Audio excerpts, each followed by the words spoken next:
Bonjour à toutes et à tous, bienvenue dans ce nouvel épisode d'Eco-Astro TV. Après le Maxi Rire à Champéry, Festinuche à Neuchâtel et Sur sous les étoiles, je continue ma tournée des festivals puisque je me trouve aujourd'hui au Paléo Festival à Nyon. Le Paléo est l'un des plus grands festivals de Suisse et pour sa 39e édition, les organisateurs ont fait fort puisque de nombreuses stars ont répondu présent durant ces 6 jours, comme par exemple Stromae, Elton John, Zaz, Woodkid, Kerry James et encore plein d'autres. Malheureusement, je n'ai pas reçu l'autorisation de rencontrer des célébrités, mais je vais tenter de vous faire découvrir le Paléo de l'intérieur. Allez, c'est parti! Le Paléo, c'est un des plus grands festivals de Suisse. Sur les 6 jours que dure la manifestation, il y aura eu 230 000 spectateurs et plus de 137 artistes et troupes.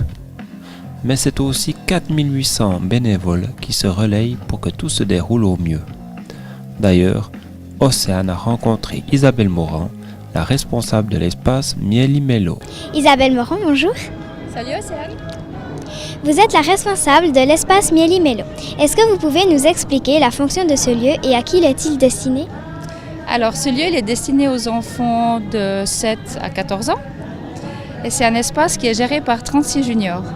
Donc c'est 36 juniors qui s'occupent d'organiser en séance déjà au printemps ce qu'ils ont envie d'avoir dans leur espace. Au niveau des jeux, des animations, de la décoration. Et c'est eux qui viennent aussi préparer les projets, la semaine de montage, la semaine -1 du festival.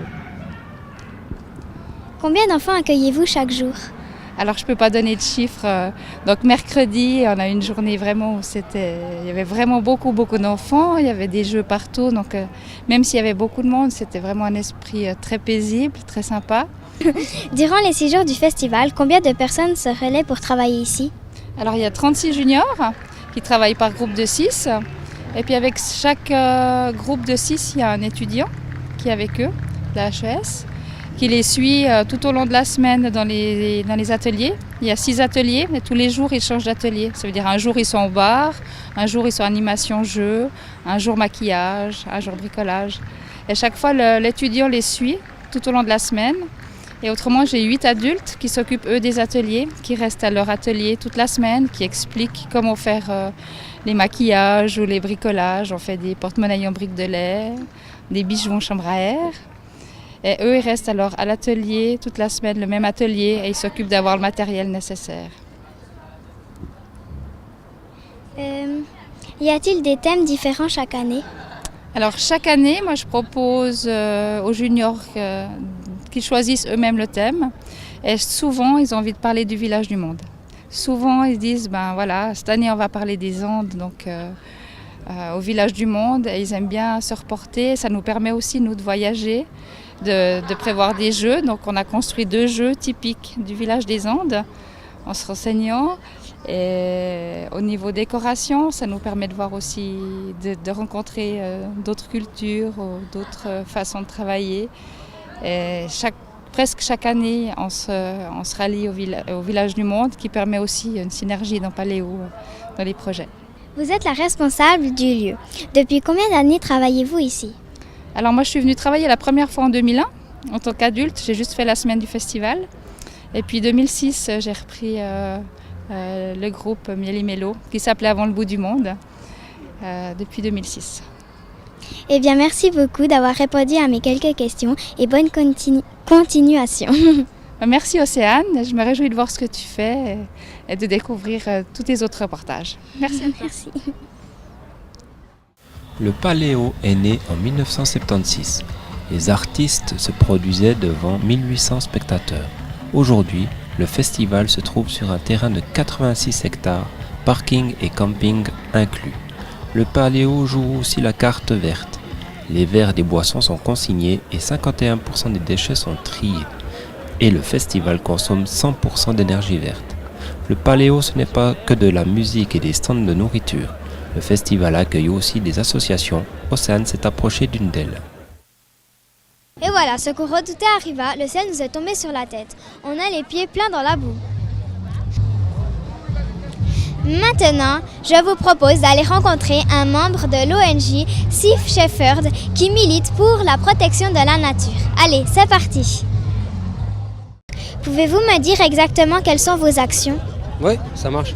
En fait, Sea Shepherd, c'est une association qui lutte pour la protection des océans et qui en fait fait de l'intervention directe. C'est-à-dire qu'on se base sur les lois qui ont été votées et nous on les fait appliquer parce qu'en mer, il n'y a pas vraiment de police en eau internationale. Donc nous, on remplace, on se substitue à la police et on essaie de faire appliquer les lois. Voilà. Donc on n'a jamais blessé personne depuis la date de création, c'est 1977, et on s'en prend uniquement au matériel des braconniers. Voilà. Donc on a fait plusieurs campagnes pour la protection des baleines, notamment c'est la plus connue. Mais là en ce moment on est aux îles Féroé pour protéger les globicéphales, c'est des animaux qui se situent entre la baleine et le dauphin. Voilà, et puis on a lutté aussi pour la protection des thons, des phoques, des dauphins, etc. Quelles sont les espèces animales les plus menacées dans nos océans?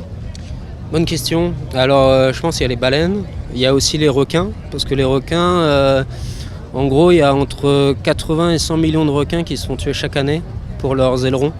Et ils coupent les ailerons des requins et les rebalancent à l'eau. Parce qu'il y a beaucoup d'ailerons qui sont rachetés notamment sur le marché asiatique, en Chine, aussi vers Taïwan, etc.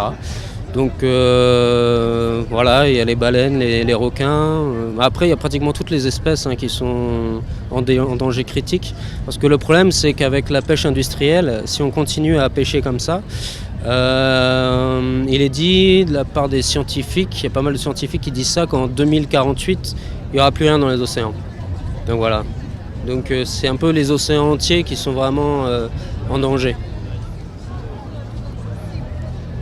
Quel est l'impact de l'homme sur la biodiversité marine?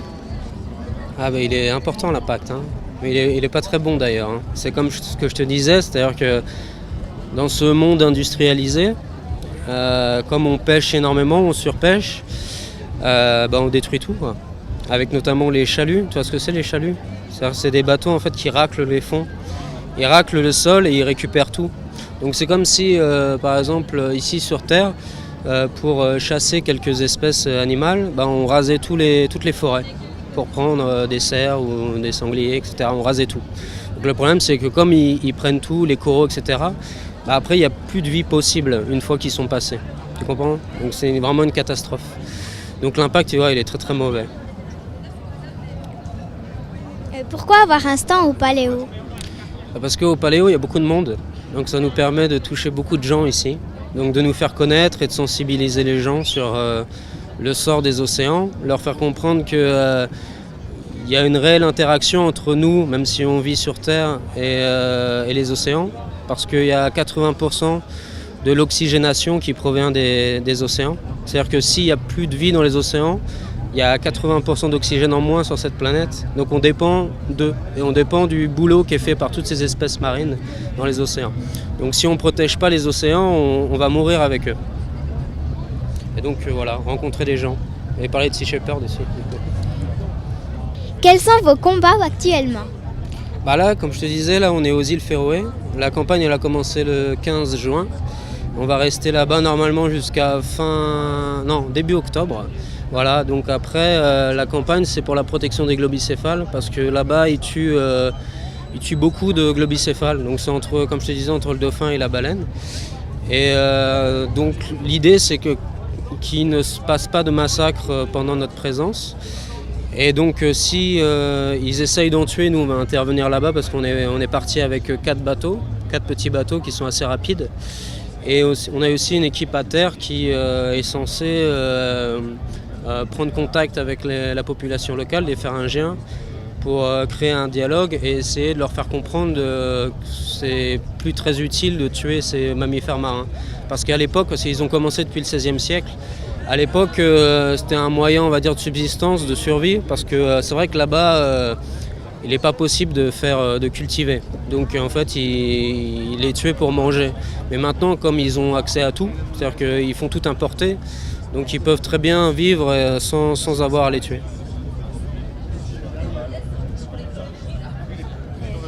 Eh bien, merci beaucoup d'avoir répondu à mes questions et bonne chance pour la suite de vos actions. Merci beaucoup. Ça roule. Voilà, nous arrivons au terme de ce petit reportage du Paléo Festival. Pour ma part, je vais aller voir quelques concerts et je vous retrouve bientôt pour de nouvelles aventures.